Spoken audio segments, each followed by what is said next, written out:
नमस्कार प्यारे विद्यार्थियों। मैं हूं अनमोल सिंह यादव और आज हम लोग एक बहुत ही महत्वपूर्ण विषय में बात करने जा रहे हैं। स्कोप इन एग्रीकल्चर, कृषि में कैरियर की संभावनाएं। अक्सर लोग कृषि का नाम सुनते ही इसको खेती किसानी से जोड़ देते हैं। प्यारे बच्चों, आप लोगों को पता होना चाहिए कि हमारे भारत देश में 55 से 60% लोग कृषि या उससे संबंधित व्यवसाय से जुड़कर अपना जीवन यापन कर रहे हैं और 2050 तक हमारे पूरे विश्व की जनसंख्या लगभग 9 से 10 बिलियन होने वाली है। और इस जनसंख्या का पेट पालना जो कृषि से जुड़े लोग हैं और जो हमारे आने वाली पीढ़ी जो कृषि में अपना कैरियर देख रही है, उनके लिए एक बहुत चैलेंजिंग विषय हो जाएगा कि कैसे हम 10 बिलियन पॉपुलेशन का पेट भरें। तो यह सिर्फ कृषि खेती किसानी से नहीं है, इससे बहुत ही परे है। चलिए हम लोग बात करते हैं कि अगर हम लोग कब इसमें किस क्लास से एंट्री ले सकते हैं। तो उत्तर प्रदेश में 12th में एग्रीकल्चर होता है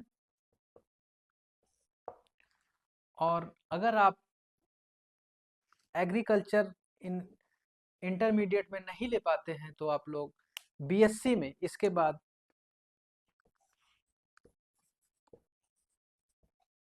बीएससी एजी,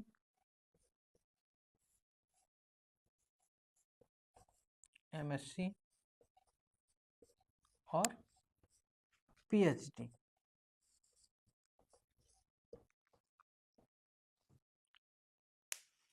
तो अगर आप लोगों ने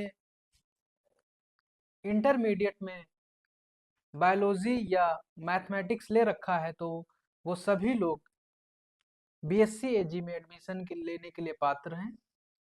कृषि के अलावा कृषि अगर कृषि नहीं है तो उसके अलावा अगर आपने बायोलॉजी और मैथमेटिक्स ले रखा है तो लोग बीएससी एजी में एडमिशन ले सकते हैं। तो अगर हम खासकर उत्तर प्रदेश की बात करें तो हमारे यहाँ 4 कृषि विश्वविद्यालय हैं जिसके जैसे कि हमारा चंद्रशेखर आजाद कृषि विश्वविद्यालय कानपुर में है, आचार्य नरेंद्र कृषि विश्वविद्यालय अयोध्या में स्थित है और हमारा सरदार वल्लभ भाई पटेल कृषि विश्वविद्यालय मेरठ में है और बांदा एग्रीकल्चर यूनिवर्सिटी बांदा में।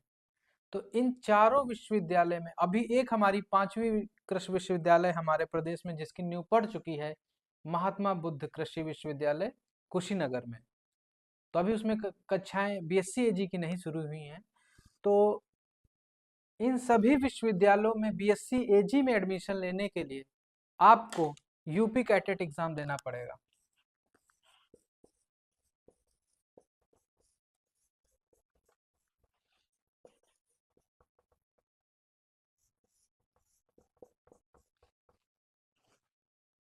यही हमारा यूजी यूजी के लिए भी होगा अलग, पीजी के लिए और पीएचडी के लिए अलग अलग एग्जाम होते हैं।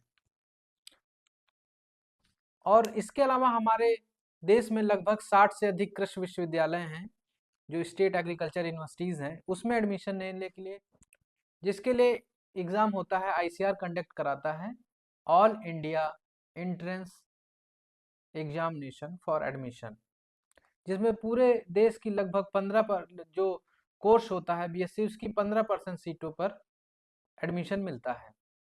इसके अलावा हमारे जो भी देश में सेंट्रल यूनिवर्सिटीज़ हैं, सेंट्रल एग्रीकल्चर यूनिवर्सिटीज़ हैं या सेंट्रल यूनिवर्सिटीज़ जिसमें एग्रीकल्चर फैकल्टी या इंस्टीट्यूट है, उसके लिए एक एग्ज़ाम होता है CUET, central universities entrance test examination, जो एनटीए कराता है।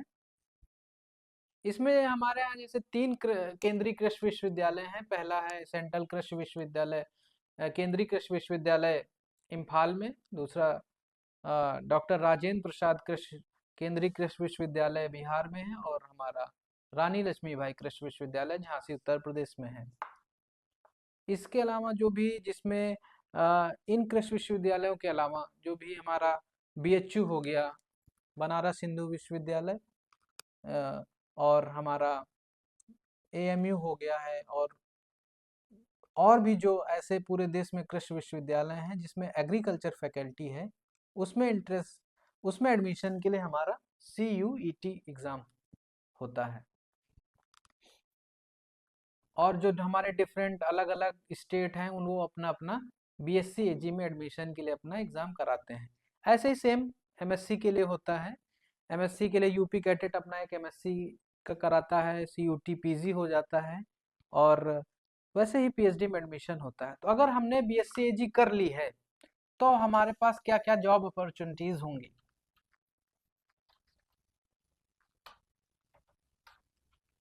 अगर हम पहले अभी बात करते हैं, केवल अगर हमने BSc AG की, अभी हम आगे बढ़े नहीं हैं, तो BSc AG अगर आपने कर ली है तो अगर हम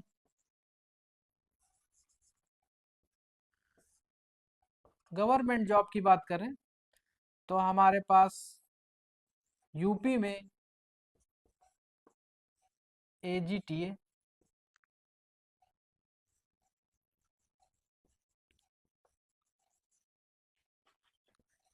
केन सुपरवाइजर,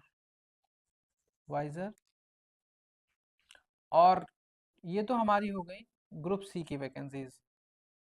इसके अलावा हमारा आप यूपी PCS के थ्रू डिस्ट्रिक्ट केन ऑफिसर, डिस्ट्रिक्ट एग्रीकल्चर ऑफिसर,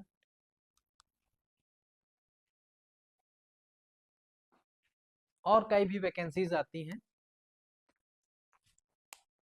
और ये तो गवर्नमेंट एग्जामिनेशंस हो गए जो हमारे इजली आसानी से मिल जाते हैं। अगर हम BSc AG कर रखे हैं और थोड़ा सा अपने सब्जेक्ट में हम लोग की कमांड है तो ये जॉब आसानी से गवर्नमेंट जॉब मिल जाती है। इसके बाद हम लोग प्राइवेट सेक्टर में कई सारी वैकेंसीज आती हैं जिसमें हमारा सेल्स रिप्रेजेंटेटिव होता है। जस्ट BSc के बाद FCI में वैकेंसीज आती हैं, हमारी नाबार्ड में वैकेंसीज आती हैं, और एक जो सबसे ज़्यादा क्रेज़ है AFO का, बैंक में होती है एग्रीकल्चर फील्ड ऑफिसर। IBPS इसका एग्ज़ाम कराता है। जस्ट BSc के बाद लोग BSc थर्ड ईयर से ही इसकी तैयारी करना शुरू कर देते हैं। पहले तो वैकेंसीज 1100-1200 आती थी, अब लगभग 400, 500, 600 वैकेंसी हर साल आती हैं। IBPS के थ्रू होता है। ये तो बहुत बेस्ट ऑप्शन है लड़कों को अगर अपना बैंकिंग सेक्टर में कैरियर बनाना है तो इससे अच्छी कोई जॉब नहीं हो सकती है। इसके अलावा हम लोग प्राइवेट सेक्टर में जा सकते हैं। प्राइवेट सेक्टर के लिए हमारे पास जैसे सिंजेंटा हो गई, महको हो गई, और कई सारी कंपनी हैं, सीड कंपनियां हो गई कई सारी, VNR सीड्स हो गई। ये सारे जो ऑर्गेनाइजेशन है वो BSc लेवल से रिक्रूट करना शुरू कर देते हैं। इसके अलावा अगर हम लोग फर्दर स्टडी करें, अगर BSc के बाद हमें आगे पढ़ने का मन है तो हम लोग MSc AG कर लें। MSc AG करने के बाद यहाँ पर सब्जेक्ट वाइज डिवीजन हो जाता है। कुछ लोग जेनेटिक्स प्लांट ब्रीडिंग पढ़ते हैं, कुछ लोग सॉयल साइंस हो गए, कुछ लोग एग्रोनॉमी हो गए, हॉर्टिकल्चर हो गए। लगभग 16-17 सब्जेक्ट ऐसे होते हैं एग्रीकल्चर में जिसमें MSc होती है, प्लांट पैथोलॉजी, एंटोमोलॉजी। फिर फर्दर उन्हीं सब्जेक्ट्स में PhD लोग करते हैं। तो PhD करने के बाद हमारे पास बहुत सारे ऑप्शंस खुल जाते हैं। जैसे कि हमारे पास अगर हमने MSc एंटोपैथोस की तो इसकी अलग वैकेंसीज आती हैं SSC के थ्रू, जो हमारा डायरेक्टरेट ऑफ प्लांट क्वारंटाइन है उसमें आती हैं प्लांट पैथोलॉजी एंटोमोलॉजी की। और अगर हमने PhD कर रखी है इसके बाद तो हमारे पास ARS एग्ज़ाम होता है। ARS के एग्ज़ाम के थ्रू हम कृषि वैज्ञानिक बन सकते हैं। जो भी डिफरेंट हमारे रिसर्च इंस्टीट्यूट हैं पूरे देश में, उन सब में हम लोग ARS बन सकते हैं। हम लोग किसी प्राइवेट कंपनी में साइंटिस्ट बन सकते हैं, और हम लोग फॉरेन जा सकते हैं अपना फर्दर स्टडीज के लिए। तो अभी हम बहुत छोटे से वीडियो में आपको बता रहे हैं कि एग्रीकल्चर में क्या क्या संभावनाएं हैं, और कृषि और उससे संबंधित जानकारी के लिए हम लोग अगले वीडियो में मिलेंगे। धन्यवाद।